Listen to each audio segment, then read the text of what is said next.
नाज़रीन, भांसदाबाद में हद दख़िल ख़िलाफ़ टाउन कमेटी इंतज़ामिया ऑपरेशन शुरू करे छॾियो आहे। एडमिनिस्ट्रेटर अली असगर भंड जे हुक्मनि तहत मौला बख्श रावपोटो जी अॻुवाणी में शहर जे मेन चौक ते हद दख़िल ख़िलाफ़ ऑपरेशन कयो वियो। एडमिनिस्ट्रेटर असगर भंड मूजिबि पुलिस ऐं टाउन कमेटी इंतज़ामिया गॾियल तौर ते ऑपरेशन शुरू कयो आहे।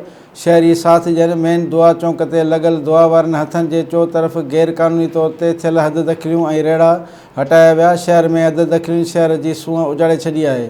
ऑपरेशन करे शहर जूं रौनकूं ॿीहर बहाल कंदासीं। हिन चयो त टाउन कमेटी खां मेन चौक ऐं इस्पताल ताईं मेन रोड ताईं समूरा रेड़ा हटाए खेनि मतबदल जॻह फ़राहम कंदासीं जीअं रोड क्लियर थिए। हिन चयो त शाही बाज़ार, station road, high school road समेत मुख़्तलिफ़ इलाइक़नि मां हद दख़िलियूं हटाए शहर जी बहितरी लाइ कमु करियूं पिया।